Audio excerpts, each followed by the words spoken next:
अस्सलाम वालेकुम जी, मैं डॉक्टर काशिफ आप लोगों के सामने। और आजकल पार्किंसंस के ऊपर जो है वो बातचीत चल रही है। आप लोगों को पिछले सेशंस के अंदर ये चीज़ बता चुका हूँ कि ऐसे अफराद जो पार्किंसंस के साथ ज़िंदगी बसर कर रहे होते हैं, उन्हें ना सिर्फ ट्रेमर्स, ब्रेडिकिनेसिया, डिस्किनेसिया और पोस्चरल इंस्टेबिलिटी का सामना करना पड़ता है, बल्कि इनके साथ साथ कुछ ऐसी कंडीशंस भी होती हैं जो एक पेशेंट के लिए परेशानी का बायस बनती हैं। इनमें से कुछ इश्यूज जो होते हैं वो साइकोलॉजिकल नोयत के होते हैं और कुछ इश्यूज जनरल नोयत के होते हैं। जनरल हेल्थ इश्यूज में दो इश्यूज जो हैं वो बहुत कॉमन है। नंबर वन नंबर वन ये है कि अक्सर पेशेंट्स का मुंह जो है वो खुशक रहने लगता है। खाना खाने में और खाना निगलने के अंदर उन्हें परेशानी का सामना करना पड़ता है, मुश्किल होती है। ऐसा क्यों होता है और इसका क्या हल है, पेशेंट को क्या करना चाहिए? नंबर टू है कि अक्सर पेशेंट की भूख या तो बिल्कुल उड़ जाती है और या फिर बहुत कम हो जाती है। ऐसा क्यों होता है, इसके ऊपर बात करेंगे और इसमें पेशेंट को क्या करना चाहिए ये भी आप लोगों के साथ आज डिस्कस करूंगा। आज सिर्फ इन्हीं दो कंडीशंस के ऊपर जो है ना वो बात होगी और इसके मुमकिन जो भी पॉसिबिलिटीज़ हैं टू मैनेज दीज थिंग्स उसके ऊपर बात करेंगे इंशाल्लाह, और ये आपके लिए हेल्पफुल होगा। अच्छा जी, वेरी फर्स्ट ऑफ ऑल ये कि पार्किंसंस के मरीज़ का खुश्क होने की जो वजूहत है उनमें से सबसे अहम और सबसे आम वजह पार्किंसंस की अपनी मेडिसिन है। एलोपैथिक मेडिसिन, लेवोडोपा, कार्बिडोपा और कुछ एंटीसाइकोटिक ड्रग्स ऐसी होती हैं कि जो पार्किंसंस के पेशेंट के अंदर उसके मुंह की ड्राइनेस कॉज करती हैं। इसी तरह पार्किंसंस के अक्सर पेशेंट ऐसे होते हैं कि जो पार्किंसंस के साथ साथ हार्ट पेशेंट भी होते हैं। हार्ट पेशेंट डायूरेटिक टैबलेट्स ले रहे होते हैं। डायूरेटिक्स जो होती हैं वो जिस्म में पानी की मिकदार को कम करती हैं। पानी की मिकदार जब कम होगी तो उसकी वजह से भी पेशेंट का मुंह खुश्क रहेगा। तो कैसे मैनेज करें फिर? इसको ऐसे मैनेज करें कि दिन में आमतौर पे अगर पेशेंट 7 से 8 गिलास पानी पीता है तो उसे चाहिए कि वो 12 से 15 गिलास पानी दिन में रोज़ाना पिया करे। एक चीज़। दूसरी चीज़, पार्किंसंस के बहुत सारे अफराद ऐसे होते हैं कि जिनको चाय, कॉफ़ी और कोल्ड ड्रिंक्स वगैरह का मतलब डिफरेंट मसाज होते हैं ना, तो डिफरेंट लोगों का डिफरेंट शौक होता है, तो उसके मुताबिक वो इन चीज़ों का इस्तेमाल करते हैं। एक चीज़ हमेशा याद रखें, चाय है, कॉफ़ी है या सोडा ड्रिंक्स जितनी भी हैं, ये पार्किंसंस के लिए दी जाने वाली आम एलोपैथिक मेडिसिन जो होती हैं उनके साथ इनका ड्रग इंटरेक्शन होता है। एक एहतियात ये करनी है कि जब भी आप ये मेडिसिन लें तो मेडिसिन लेने से 2 घंटा पहले या 2 घंटा बाद में इन चीज़ों का इस्तेमाल करें। ठीक, सो दैट कि मेडिसिन अपने जो है वो जिस्म के अंदर एब्सॉर्प्शन उसकी पूरी हो जाए, उसके बाद आप इसको इन चीज़ों को ले लें। अच्छा, ये जो चीज़ें होती हैं, चाय है, कॉफ़ी है, कोल्ड ड्रिंक्स हैं, ये सारी चीज़ें भी जिस्म के अंदर सॉरी मुंह के अंदर जो है वो खुश्की, मुंह के खुश्क होने का सबब बनती है। बेहतर तो ये है कि इन चीज़ों को जो है ना वो as maximum as we can इसको अवॉइड कर लें, सो दैट कि एक तो ड्रग इंटरेक्शन जो है वो आप पेशेंट्स के अंदर ना हो। दूसरा, ड्राइनेस है वो ना हो।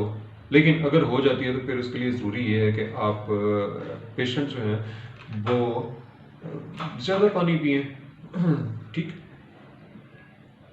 अच्छा, ऐसे पेशेंट के जिनको मुंह खुश्क होने की वजह से खाना निगलने के अंदर दुश्वारी पेश आती है तो उन्हें चाहिए कि वो अपनी रोटी या ब्रेड जो है या कुकीज़ वगैरह जो है या बिस्किट्स वगैरह अगर कोई ले रहे हैं उनको दूध में, चाय में या पानी के साथ, पानी में भी मिक्स करके उनको पहले थोड़ा सा नरम कर लें।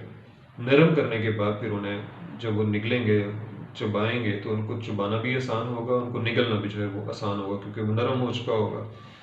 दूसरी चीज़ ये है कि हर अगर मतलब कोई ऐसी चीज़ आप ले रहे हैं कि जो पानी में या दूध में डुबो के नरम नहीं की जा सकती है, तो फिर उसके बाद हर नवाला के बाद, हर लुकमा के बाद जो है वो एक आधा घूंट पानी का या कोई भी जूस साथ में रख लें, उस जूस को वो साथ में लेते रहें। इसी तरह अगर खाना ऐसा कोई बना हुआ है कि जिसके अंदर आप कोई चटनी वगैरह मिक्स करके या सॉसेस वगैरह मिलती हैं ना, तो सॉसेस को अगर मिक्स कर लें साथ में तो जिसकी वजह से खाना जो है वो नरम भी हो जाए और खाना जो है वो लिक्विफाई भी हो जाए, सो दैट कि आपका उसको निगलने के अंदर जो है वो आसानी पैदा हो। ठीक है, सेम लाइक दैट बहुत से ऐसे केसेस हमारे सामने जब हमने उसको डीपली किया तो देखा कि ऐसे अफराद भी हैं जो माउथ वॉश वगैरह का इस्तेमाल करते हैं। माउथ वॉश जब भी आप माउथ वॉश जो है वो लेने जाएं तो ये काइंडली नोट कर लें कि वो नॉन अल्कोहलिक हों, क्योंकि जिन माउथ वॉशेस के अंदर जो है वो अल्कोहल मिक्स होता है तो उसकी वजह से भी मुंह जो है मुंह खुशक रहता है। ठीक, तो नॉन अल्कोहलिक माउथ वॉशेस जो हैं वो आप इस्तेमाल करें, ठीक है, सो दैट कि आपके मुंह में ड्राइनेस जो है वो काज ना हो और आपको खाना खाने में और दूसरी इसी तरह के जो रिलेटेड इश्यूज हैं वो ना हो। ये तो थी मुंह खुशक होने की और इसकी वजह से खाना खाने और खाना निकलने में जो मुश्किल पेश आती है उसकी वजूहत और उनका जो पॉसिबल हल है, ये वो चीज़ें थी। अब हम बात करते हैं कि पार्किंसंस के कुछ मरीज अपनी भूख की वजह से परेशान होते हैं कि उनको भूख नहीं लगती या भूख उड़ जाती है, तो उन्हें क्या करना चाहिए? ठीक है, वेरी फर्स्ट ऑफ ऑल